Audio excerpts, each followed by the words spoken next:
সবাইকে নমস্কার। আশা করি সবাই ভালো আছেন এবং সুস্থ আছেন। আজ আমরা শিক্ষা সংক্রান্ত ভিডিওতে সিদ্ধান্ত নিয়েছি আমাদের ইংরেজি গ্রামারের বিভিন্ন টপিকের উপর ধারাবাহিকভাবে আলোচনা করব। বাস্তবিকভাবে অনেকেরই মনে আসতে পারে ইংলিশ গ্রামারের বিভিন্ন টপিকের উপর ইউটিউবে তো প্রচুর ভিডিও রয়েছে, এ আর নতুন কী বিষয়। যাই হোক, আমাদের অনুরোধ আমাদের ভিডিওগুলো দেখবেন। আমরা চেষ্টা করেছি আমাদের মতো করে একেবারেই সহজ সরল ভঙ্গিতে গ্রামার টপিকগুলো আলোচনা করতে। আশা রাখি বিভিন্ন বোর্ডের এক্সামের ছাত্রছাত্রী, স্কুলের পরীক্ষা বা বিভিন্ন কম্পিটিটিভ এক্সামের পরীক্ষার্থী সবার জন্যই এসব ভিডিও কাজে লাগবে। গ্রামারের বিভিন্ন টপিক নিয়ে আমরা ধারাবাহিকভাবে ভিডিও করে যাব।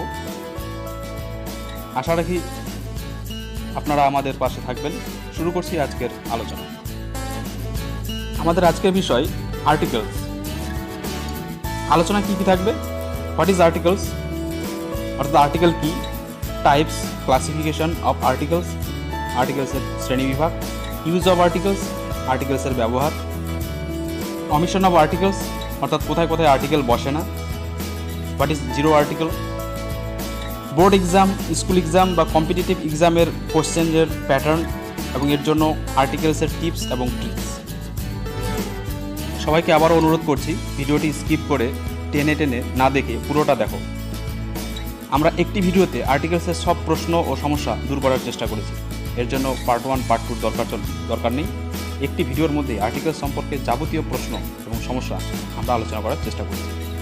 চলো এবারে শুরু করা যায়। What is article? আর্টিকেল কি? আমরা সবাই প্রায় নিচু ক্লাস থেকেই আর্টিকেল অর্থাৎ AND এর সাথে মোটামুটি পরিচিত। এবারে দেখে নিই বিভিন্ন গ্রামারিয়ানরা আর্টিকেল সম্পর্কে কে কি বলেছেন। Formerly, articles were classed as a separate part of speech, but now they are classed as adjectives. টিকেতে সরকার বলেছেন তার বইয়ে। অর্থাৎ পূর্বে আর্টিকেলকে শ্রেণীবিভাগ করা হতো পার্টস অফ স্পিচের ভিন্ন ধারা হিসাবে, কিন্তু বর্তমানে সেগুলোকে অ্যাডজেক্টিভ গ্রুপেই ধরা হয়। আবার কেউ বলেছেন আর্টিকেলস আর লিটল অ্যাডজেক্টিভস, অর্থাৎ আর্টিকেলগুলো স্পষ্টভাবে বলে দিয়েছেন যে এগুলো হলো ছোট অ্যাডজেক্টিভের মতোই কাজ করবে। আবার অনেক গ্রামারিয়ান AND এগুলোকে ডিটারমিনার হিসেবে পরিচিত করেছেন। ডিটারমিনার অর্থাৎ বা ডিটারমাইনারের কাজ কি? এর কাজ হলো নাউন বা প্রোনাউনকে ডিটারমাইন করা, অর্থাৎ নির্ধারিত করা বা বিশেষিত করা। এবার চলে আসি types or classification of articles. তোমরা দেখো স্ক্রিনে দু ধরনের, ইনডেফিনিট অর্থাৎ অনির্দিষ্ট এবং একটা হচ্ছে ডেফিনিট নির্দিষ্ট। অনির্দিষ্ট বা ইনডেফিনিট আর্টিকেলের মধ্যে রয়েছে এ অর এন, যার বাংলা অর্থে একটি বা একটা। আর ডেফিনিট আর্টিকেল, নির্দিষ্ট আর্টিকেলের মধ্যে রয়েছে দি বা দা, টিটা, খানাখানি অর্থে যেগুলো ব্যবহার হয়। এবারে চলে আসি ইউজ অফ আর্টিকেলস। আর্টিকেলসের ব্যবহার। Indefinite article a or an, দুটিরই অর্থ একটি, অনির্দিষ্ট হবে যে কোনো একটি। এবারে এর ব্যবহারে চলে আসি। অনির্দিষ্ট হবে যখন একটি বোঝাবে তখন কাউন্টেবল সিঙ্গুলার নাউনের পূর্বে আমরা এ বসাই।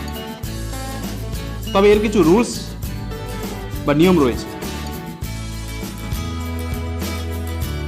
সাধারণত কনসোনান্ট এর আগে এ বসে, অর্থাৎ কনসোনান্ট দিয়ে যুক্ত তৈরি শব্দের আগে সাধারণত এ বসে, যেমন এ বার্ড একটি পাখি, এ ক্যাট একটি বিড়াল।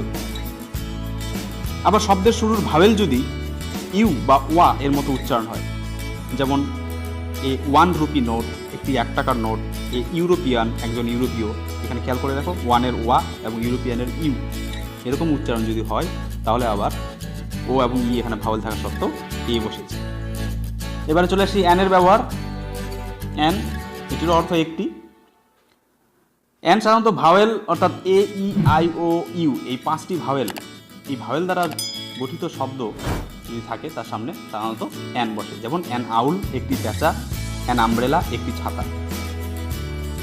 আবার পুরো শব্দের শুরুতে যদি এইচ থাকে এবং এইচ যদি সাইলেন্ট থাকে, অর্থাৎ উচ্চারণ যদি না হয়, অনুচ্চারিত থাকে, তখন অ্যান বসে, যেমন অ্যান অনেস্ট ম্যান একজন সৎ লোক, অ্যান আওয়ার 1 ঘন্টা। এখানে অনেস্টের এইচ অনুচ্চারিত রয়েছে। আবার কিছু সংক্ষিপ্ত শব্দ অ্যাব্রিভিয়েশন, এই সংক্ষিপ্ত শব্দগুলি যদি F, H, L, M, N, S ও এক্স দিয়ে শুরু হয়, আসলে এগুলো কনসোনেন্ট, কিন্তু এগুলো সিঙ্গেলভাবে উচ্চারিত করতে গেলে ভাওয়েল সাউন্ডের প্রয়োজন হয়ে থাকে। এই সমস্ত ওয়ার্ড দিয়ে যদি অ্যাব্রিভিয়েশন থাকে, সংক্ষেপ শব্দ থাকে, তার সামনে কিন্তু অ্যান বসে। যেমন খেয়াল করো, অ্যান এলএলবি, এগুলো কি অ্যান এমএলএ, এগুলোতে খেয়াল করো এলএলবি বা এমএলএ প্রভৃতির উচ্চারণে প্রথমে ভাওয়েল সাউন্ড আসছে। এ হলো এ এবং এন এর ব্যবহার, এগুলো তোমাদের খেয়াল রাখতে হবে। এবার চলে আসি দি এর ব্যবহার। দি এর প্রচলিত উচ্চারণ দুটি, কখনো দি, কখনো দা।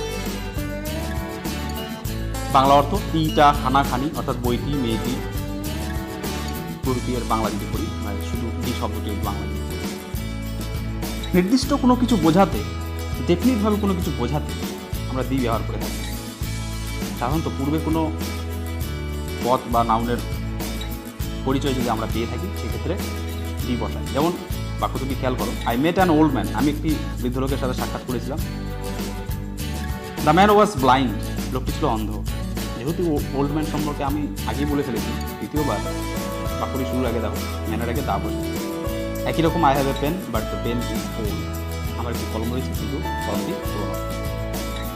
নেক্সট নিয়ম, যা কিছু বিশ্বব্রহ্মাণ্ডে একটিই আছে, যেমন the sun, the moon, the earth, এগুলোর সামনে দি বসে।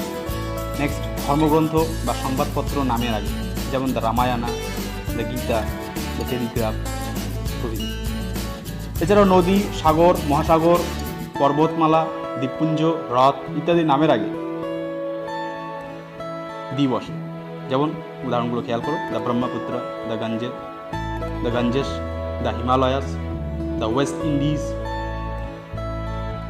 দ্য পার্সিয়ান গালফ প্রভৃতি। আরও অনেক উদাহরণ রয়েছে, তোমরা এগুলো খেয়াল করো। নির্দিষ্ট কোনো বিখ্যাত হোটেল বা রঙ্গমঞ্চ বা সিনেমা হল, মিউজিয়াম, গ্রন্থাগার, ছবি প্রদর্শনীর গ্যালারি প্রভৃতির নামের পূর্বে দি বসে। যেমন the Inox, the Taj Bengal, the National Museum, the Sima Art Gallery. এগুলো তোমরা বুঝতে পারছো, প্রত্যেকটির সামনে দি বসেছে।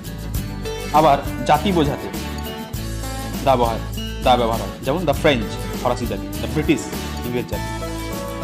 আবার before singular common nouns to indicate the whole class, অর্থাৎ এক বচন কমন নাউনের আগে, যেমন the cow gives us milk, এখানে কাউয়ের আগে দা বসেছে।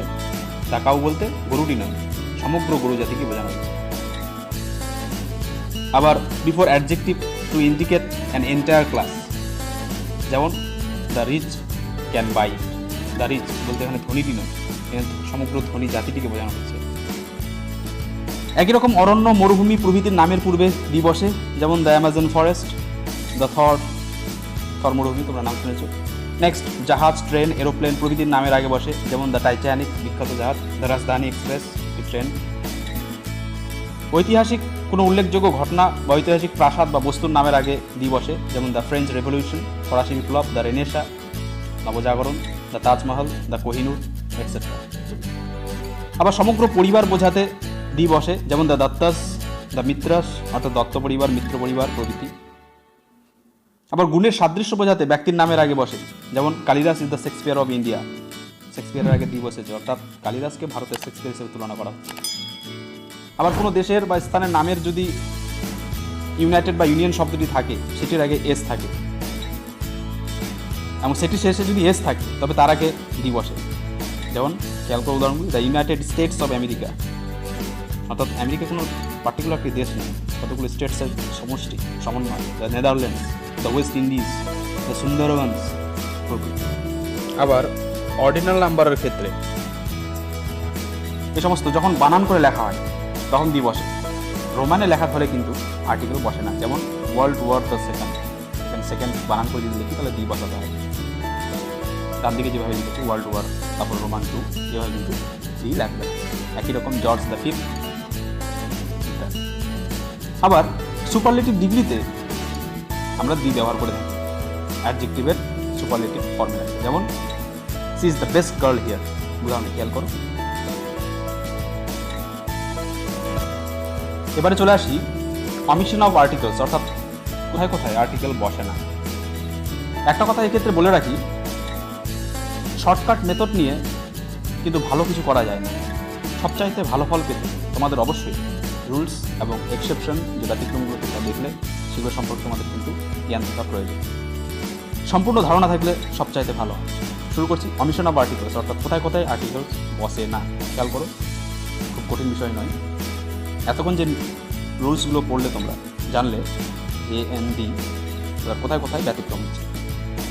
1 নম্বর হচ্ছে জাতি বা শ্রেণীর আগে ডি বসে, আমরা জানি, কিন্তু মানব জাতির আগে আবার ডি বসে না।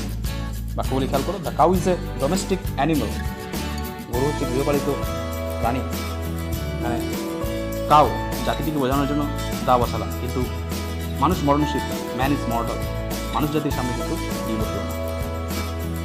Next, proper noun, material noun এবং অ্যাবস্ট্রাক্ট নাউনের পূর্বে আর্টিকেলস বসে না, যদি না সেগুলিকে বিশেষিত করা হয় বা সেগুলোকে বিশেষভাবে জোর দেওয়া হয়। উদাহরণগুলো খেয়াল করো।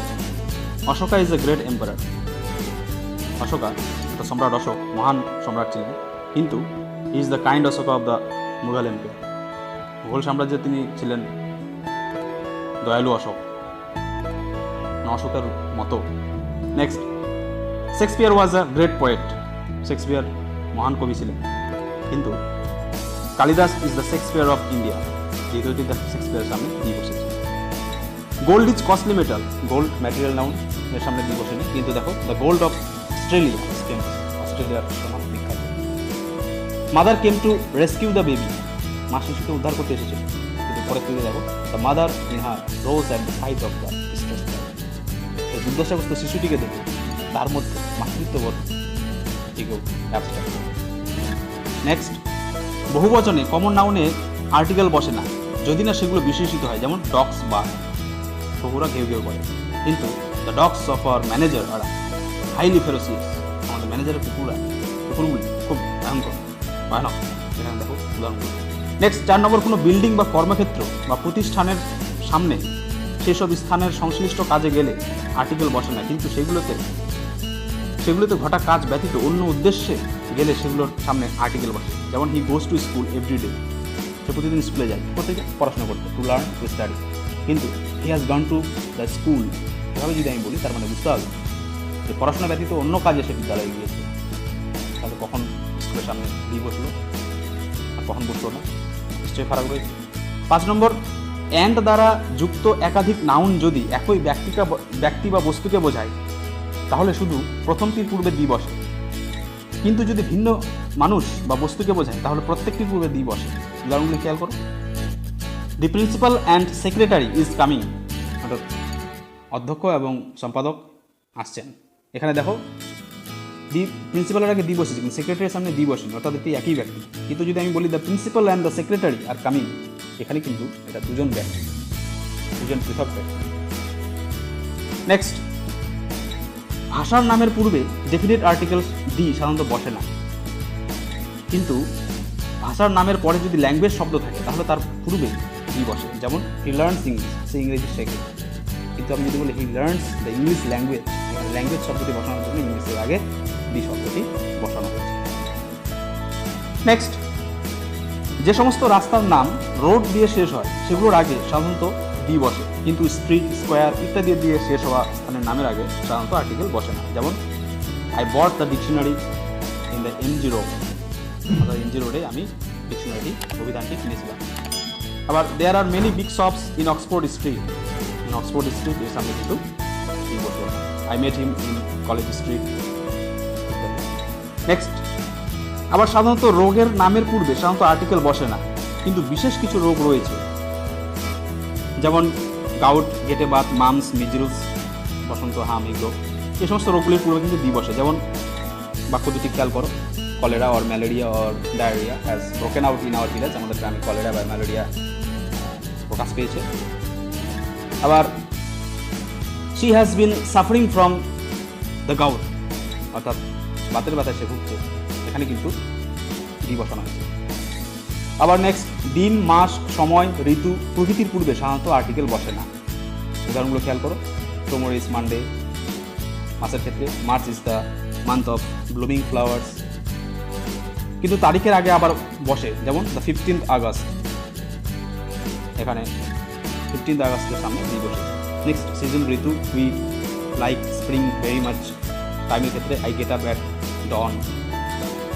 এরপরে দেখবো আমরা অধিকারবাচক শব্দ প্রকাশে সাধারণত অ্যাপোস্ট্রফি এবং এস এর ব্যবহারে আর্টিকেল বসে না। অফ দিয়ে ফ্রেজ আকারে যদি আমরা সেটাকে লিখি, পজিটিভ কেসটা বোঝাই, তাহলে কিন্তু নাউনের আগে দিয়ে বসে। যেমন রামস বুক, রামের বই, কিন্তু the book of Ram. Zero article, অনেক সময় আমরা সীমাহীন পরিমাণ বা মাত্রা বোঝাতে চাই না, তখন আর্টিকেল উজ্জ্ব থাকে এবং এটিকে জিরো আর্টিকেল বলা হয়। উদাহরণ দুটি খেয়াল করো। যাই হোক, অনেক নিয়ম এবং ব্যতিক্রম আমরা দেখলাম, তোমরা এগুলো ভালো করে মনে রাখার চেষ্টা করবে। এবারে চলে আসি পরীক্ষায় কিভাবে আর্টিকেলের অ্যাপ্লিকেশন করব, অর্থাৎ পরীক্ষায় কিভাবে প্রশ্ন হয় এবং কিভাবে আমি আর্টিকেলের পরীক্ষায় দেখো করব। বিভিন্ন বোর্ড এবং স্কুল এক্সামে কিভাবে থাকে সাধারণত তোমরা দেখো। নিচু ক্লাসে সাধারণত সিঙ্গেল বাক্য করে শূন্যস্থান দেওয়া থাকে। যেমন দেখো, বেনারস স্ট্যান্ডস ড্যাশ গঙ্গা, সেটা বুঝতে পারছো কি হবে। নেক্সট দ্বিতীয়টা, ড্যাশ রিচ আর হ্যাপিয়ার দ্যান ড্যাশ পুয়ার, দুটি ডি হবে, বুঝতে পারছো কীভাবে বাক্যগুলি তোমরা খেয়াল করো। এবার একটু বড় ক্লাসে সাধারণত প্যাসেজ আকারে এই আর্টিকেলগুলো থাকবে, সিঙ্গেল বাক্য করে থাকবে না। অনেক সময় আর্টিকেল এবং প্রিপোজিশন একই সাথে শূন্যস্থান থাকে। fill in the blanks with appropriate articles and prepositions। এখানে দেখো প্যাসেজ আকারে একটি শূন্যস্থান দেওয়া আছে। Guru Nanak dash founder of Sikh religion was born in dash Punjab in dash second half of dash 15th century। এভাবে দেখো প্যাসেজটি, উত্তরটি নিচে দিয়ে দেওয়া আছে। এভাবে প্যাসেজ আকারে কিন্তু পরীক্ষা থাকে। এক্ষেত্রে একটা কথা বলে রাখা দরকার, রুলস এবং এক্সেপশন সব কিছুই ভালো করে পড়ে রাখতে হবে। এছাড়া নিচে একটি ফরম্যাট আমরা দেওয়ার চেষ্টা করলাম, দেখো কি, অর্থাৎ বাক্যে আর্টিকেলসের কমন প্লেস কোথায় বসবে সাধারণত দুটি ফরম্যাট রয়েছে। সাবজেক্ট প্লাস ভার্ব, তারপরে শূন্যস্থান, তারপর ধরো অ্যাডজেক্টিভ রয়েছে। এই ধরনের বাক্যের প্যাটার্নে কিন্তু কোনো আর্টিকেল বসবে না। কিন্তু যদি সাবজেক্ট প্লাস ভার্ব প্লাস শূন্যস্থান রয়েছে, তারপরে অ্যাডজেক্টিভ, তারপর একটি নাউন রয়েছে, এক্ষেত্রে কিন্তু আর্টিকেল বসবে। উদাহরণ দুটি খেয়াল করো। হি ইজ ড্যাশ গুড, এখানে কিন্তু কিছু বসবে না, আর্টিকেল হবে। কিন্তু আমি যদি বলি he is dash good boy, যেহেতু গুডের পর বয় নাউন রয়েছে, এখানে কিন্তু ইয়ে বসবে, অর্থাৎ আর্টিকেল বসবে। এভাবে রুলস পড়ার সাথে সাথে এই সাধারণ বিষয়গুলি তোমরা যদি খেয়াল করো, তাহলে অবশ্যই আর্টিকেল নিয়ে আর চিন্তার কোনো বিষয় থাকবে না। আর একটা কথা তো আছেই, no one is perfect in this world. তবে আরেকটি কথাও রয়েছে, প্র্যাকটিস মেক্স ম্যান পারফেক্ট। এবারে দেখো কতগুলি ইম্পর্টেন্ট উদাহরণ, বাক্যগুলি তোমরা খেয়াল করো, আর্টিকেলের এক্সারসাইজ। যাই হোক, ভিডিওটি দেখার জন্য অসংখ্য ধন্যবাদ। পরের ভিডিওতে আমরা গ্রামারের অন্য এক টপিক নিয়ে আবার ফিরে আসবো। ততক্ষণ সবাই ভালো থাকো, সুস্থ থাকো, আর আমাদের চ্যানেলটি অবশ্যই সাবস্ক্রাইব করো। ধন্যবাদ।